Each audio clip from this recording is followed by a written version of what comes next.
Saludos, queridos estudiantes. Espero que sus vacaciones hayan sido productivas, hayan descansado. Bueno, estamos preparando este tutorial para poder recordar todo lo que nosotros vimos hasta ahora, de tal manera que cuando retornemos a clases, ninguno de ustedes puede estar perdido y volver a retomar, ¿no? Entonces, este es un video de apoyo para que cada uno de ustedes pueda fortalecer alguna debilidad que tuvo en el tiempo del aprendizaje cuando estuvimos en clases, en alguna definición de problema, análisis de problema, todo lo que vimos relacionado a la programación. Empecemos. A ver, si recuerdan, hemos visto el primer video porque todo el mundo debe programar, ¿verdad? Recordamos el inicio. Todo el mundo debería de aprender a programar porque te ayuda a pensar. En esta semana estuvimos con los profesores en un curso de actualización de inteligencia artificial.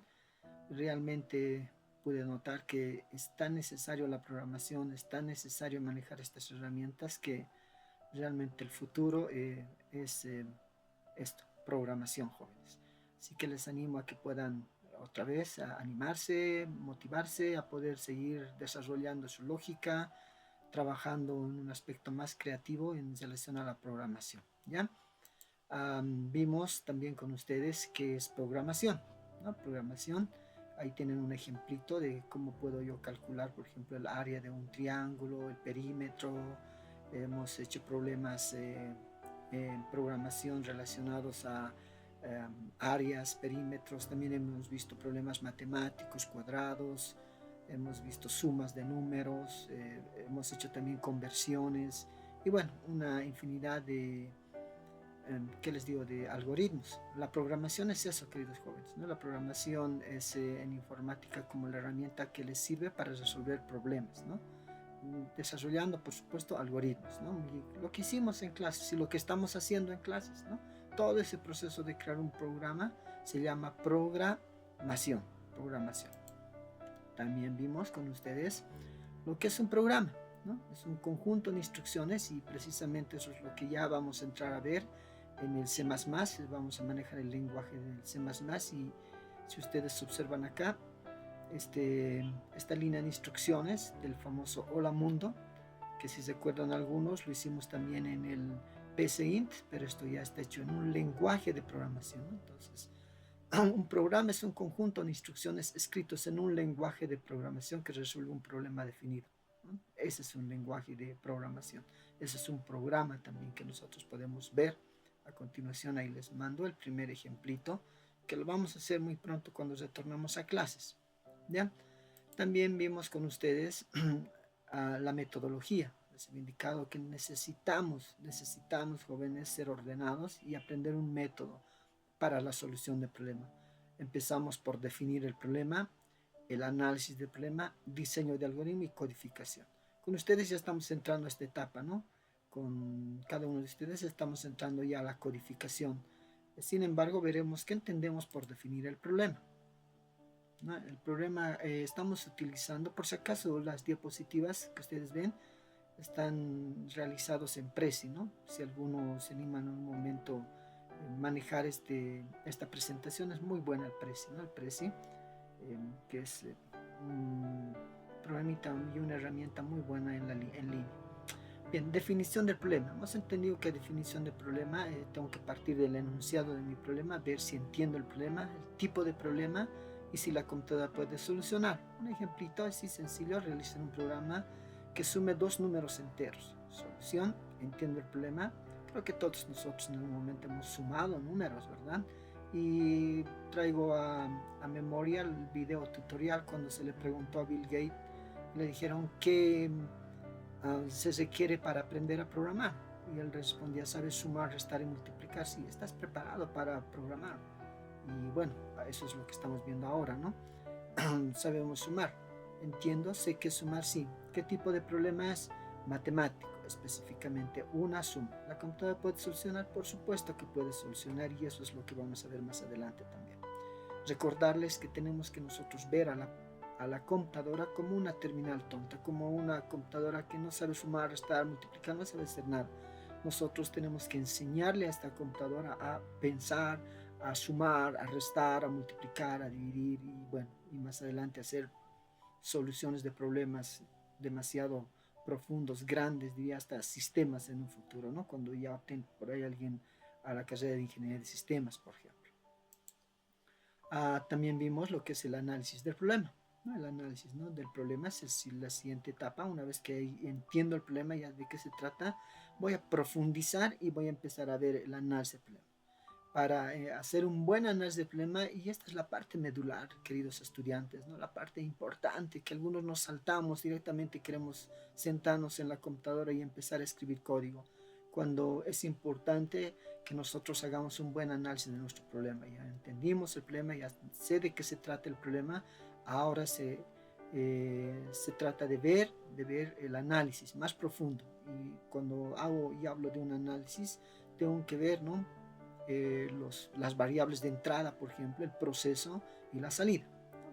Entrada, proceso, salida. Todos los sistemas se puede decir que funcionan en base a eso: entrada, proceso, salida, ¿no? ¿Qué son las entradas? Son las variables de entrada, ¿no?, que me proporciona el problema. No se olviden, el mismo problema te va a proporcionar las variables de entrada, ¿no? Sumar dos números. ¿A cuántos números tengo que sumar? Dos números, ¿no? Realizar un programa que calcule el área de un perímetro. ¿Cuáles serán las variables de entrada? Entonces tengo que remitirme a ver cuál es la fórmula para calcular el área de un triángulo, diremos, o de cualquier figura geométrica, en base a las fórmulas y a las ecuaciones que tengo, ¿no?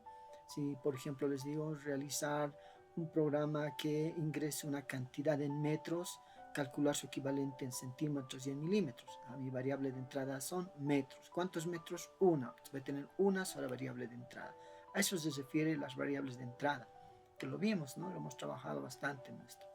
Proceso, ¿no? ¿Qué es el proceso? Bueno, el proceso es el conjunto de soluciones que le vamos a encontrar a nuestro problema, ¿no? Nuestros conocimientos, ¿no?, lo que sabemos: conversiones, manejar fórmulas, sumarse, multiplicarse, calcular cuadrados, cubos. Ahora en física, por ejemplo, ya sabemos dinámica. Todos esos problemas que nosotros manejamos, que lo hemos solucionado matemáticamente en un formulario, en una hojita, ya podemos tener la capacidad de solucionar mediante un computador, ¿no? Podemos programar a la computadora para que calcule el área de un triángulo, para que sume dos números, para que haga conversiones, para que te calcule la velocidad dada la distancia y el tiempo, por ejemplo, y muchos otros problemas. Y la salida es el resultado final de nuestro problema, ¿no?, que también lo vimos, o sea, ese es el resultado. Un ejemplito. Acá vamos a ver, realizar la suma de los números. Ya hemos hecho el análisis, ¿se recuerdan? Ya sé de qué se trata este problema, de sumar. ¿Cuántos números? Dos números. Mis dos variables van a ser dos números. Mi entrada para solucionar el problema van a ser A y B, que son dos números enteros, por supuesto. Proceso, la suma en una variable S, A más B. No se olviden que esto no es igualdad, es una asignación en las variables, ¿no? Las variables. La suma de estos dos números los voy a asignar en la variable S. Y por último, la salida, que es el resultado de mi problema. Bueno, ese es el análisis del problema. Hemos hecho los análisis de bastantes problemas, ¿no? Entonces, y la siguiente etapa, que también es importante, el diseño de algoritmos, ¿no? Vamos a aprender a hacer algoritmos. Y para hacer un algoritmo, por supuesto, tengo que saber qué será un algoritmo. Bueno, para así entenderlo de manera bien sencillita, es una serie ordenada de instrucciones, pasos, procesos que llevan a la solución de un problema. En otras palabras, un conjunto de instrucciones, pasos para la solución de un problema que yo voy a ir escribiendo, ¿no? Voy a ir escribiendo. Vimos algunos algoritmos, los algoritmos cualitativos y los algoritmos cuantitativos, ¿no? Este es un ejemplo de algoritmo cualitativo. Realizar para dar un examen, ¿no?, llenar mis datos personales, revisar mis preguntas.